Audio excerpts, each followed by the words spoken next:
बिहार में लाखों लाख शिक्षक बहाली तो की गई, लेकिन उसमें कई सारे ऐसे अभ्यर्थियों को शामिल कर दिया गया जो अभ्यर्थी बिल्कुल फर्जी हैं। ऐसे में मामला जो है वो फिर से एक बार बिहार के मधेपुरा से सामने निकल के आया है, जहां 60 शिक्षकों पर कहीं ना कहीं आरोप लगे हैं कि फर्जी सर्टिफिकेट पर ये शिक्षक बहाल होकर बिहार में नौकरी कर रहे हैं। मामला जो है देखिए, फर्स्ट फेज और सेकंड फेज की शिक्षक बहाली से जुड़ा है, जहां बीपीएससी के द्वारा बीते दिनों परीक्षा ली गई थी और इसको देखते हुए कई सारे बाहरी अभ्यर्थियों को डोमिसाइल हटाकर मौका एनडीए सरकार के द्वारा दिया गया। और ऐसे में जो सरकार है जिस तरीके से मौका दी, खासकर नीतीश कुमार ने मौका दिया, इसको देखते हुए बिहार में बहाली हुई।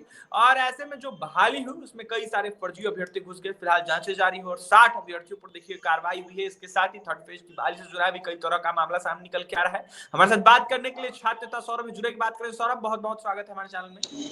धन्यवाद अभिषेक जी।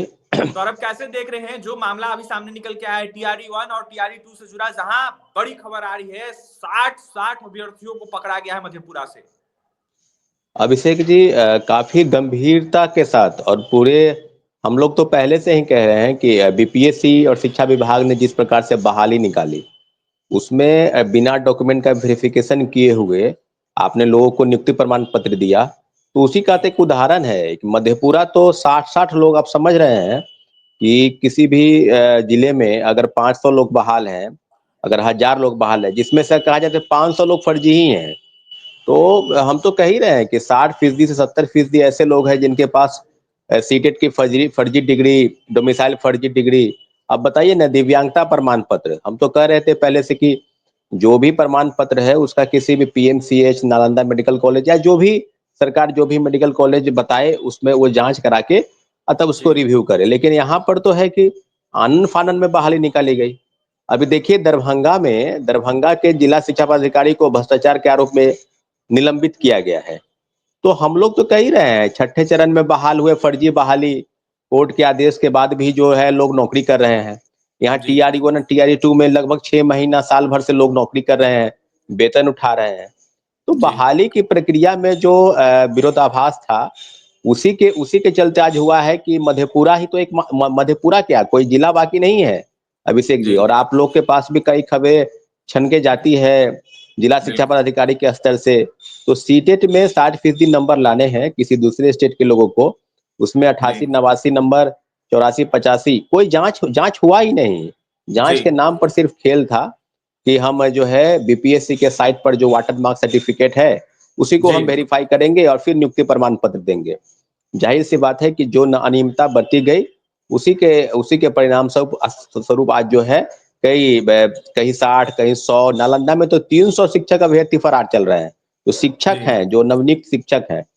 तो अभिषेक जी, अब बिल्कुल अब बात यह है कि TRE 1 TRE 2 में जो सरकार थी, वर्तमान सरकार ढिंडोरा जी भी पीटती है कि हमने 2 लाख लोगों की बहाली दी, शिक्षक नियुक्ति में आगे भी देंगे 2 लाख 4 लाख, पता नहीं क्या क्या। बंधु फर्जी बहाली का भी डाटा उनके पास अगर भेजा जाए इस पर जी बोलने के लिए, वो आगे आगे नहीं आएंगे। तो मुझे लगता है कि यही बहाली की प्रक्रिया है और इसी का ये नतीजा है कि जो योग्य अभ्यर्थी हैं आज दर दर की ठोकर खाएंगे, खाने के मजबूर ही हैं और खाना ही है, क्योंकि फर्जी बहाली बड़े पैमाने पर की गई है। बहाली के नाम पर खानापूर्ति कर रही है क्या ये सरकार, जो बिहार में बहाली हो रही है? देखिए अभिषेक जी, आज TRE 3 का भी मामला आया है। हम लोगों ने 2 प्रमुख मुद्दे को काफी गंभीरता से उठाया है कि 1 कैंडिडेट 1 रिजल्ट और जी डॉक्यूमेंट का वेरिफिकेशन पहले हो, शिक्षा विभाग और बीपीएससी जो भी करा ले, लेकिन पहले जी जांच हो जानी चाहिए, तब रिजल्ट का प्रकाशन होना चाहिए। लेकिन इन लोगों का कारनामा देख लीजिए, इन लोग को जी पता है कि कैसे खेल करना है, फर्जी बहाली करना है, लोगों को हटाना जी भी है, फिर उनके जगह पर सप्लीमेंट्री रिजल्ट जारी नहीं करना है, फिर ये भी बताना है कि रोस्टर क्लियर, रोस्टर जो है बैकलॉग सीट उसको जोड़ेंगे। तो जी बाद बाकी जो सीट है, जो बाकी सीट रही रखी गई है, उसमें तो कहीं ना कहीं ये सीटों को बचा रहे हैं। TRE 1 से सीट बचाकर TRE 2 में जोड़ रहे हैं, TRE 2 को बचाकर TRE 3 में जोड़ेंगे, और फिर आंकड़ों की कई तरह बाजी के करी, पत्र। नहीं आंकड़ों की बिल्कुल बाजी करी कहेंगे इसको। आंकड़ा तो उनके पास भी अब फर्जी बहाली का आंकड़ा धीरे धीरे तो पहुंच ही रहा है। कोई जी जिला तो बाकी नहीं है, 60 70 100 150 200 300 40 50 सब जगह से फर्जी डोमिसाइल, दिव्यांग प्रमाण पत्र फर्जी। अब बताइए ना कि झारखंड में, उत्तर प्रदेश में 5-5 हजार रुपए में दिव्यांग बन रहा है। कोई व्यक्ति को जी TRE 1 में चलने देखने में कोई दिक्कत नहीं थी, लेकिन TRE 2 में वही व्यक्ति दिव्यांग हो गया। कैसे जी संभव है? बहाली की प्रक्रिया को आखिर इतना इस तरह से किया क्यों गया? ये तो घोर लापरवाही है। बिहार सरकार को, माननीय मुख्यमंत्री जी को संज्ञान लेना चाहिए था, लेकिन हुआ नहीं।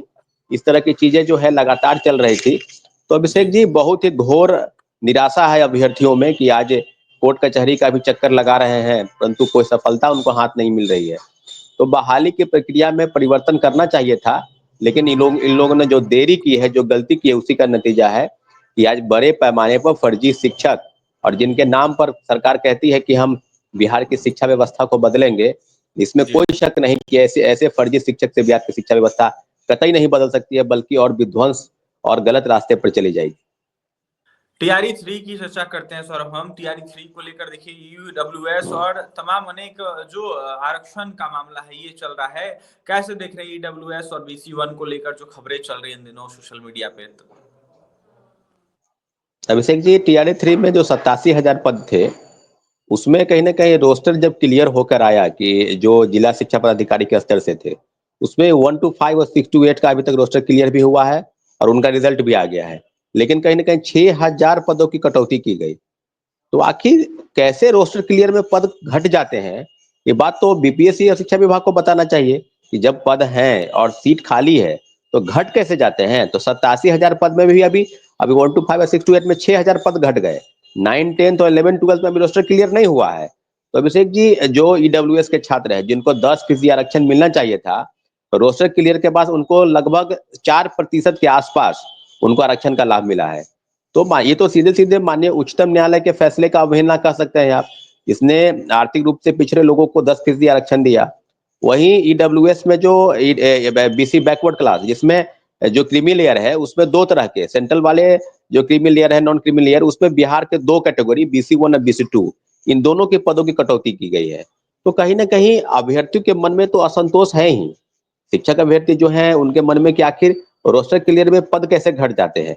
तो मामला फिर कहीं न कहीं जाके कोर्ट कचहरी तक ही जाता है और माननीय उच्च न्यायालय में कई अभ्यर्थी गए हैं, उन्होंने याचिका दायर भी की है। तो मुझे लगता है कि सरकार की तरफ से किस तरह की चीजें हो रही है, उस सब को मामले को माननीय उच्च न्यायालय देखेगी और निसंदेह देख भी रही है। पूरक परिणाम का मामला हो, चाहे कंप्यूटर साइंस का मामला हो, उर्दू के मामले में, या कई सीटेट के मामले में भी उन्होंने जो कहा है, उस पर अभी तक जांच हो रहा है और लोग हट भी रहे हैं, कई जगह से हट रहे हैं जो फर्जी बहाली हुई है।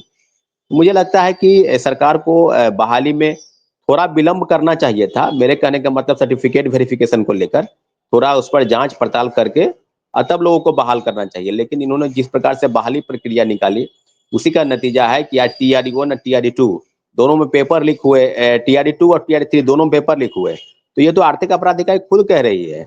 और जांच के नाम पर जो समान लोगों को क्या आप गिरफ्तार करते हैं? आप तो अभी तक मुकेश सरगना को गिरफ्तार नहीं कर पाए हैं। संजीव मुखिया, संजीव मुखिया कौन है? आप बताइए। संजीव मुखिया तो एक मुखिया है, उसका भी एक कोई मुखिया है किंग पिन। उस पर सरकार अभी तक नहीं पहुंच पाई है और पहुंचेगी भी नहीं, क्योंकि मामले को कहीं ना कहीं लिपापोती करना है।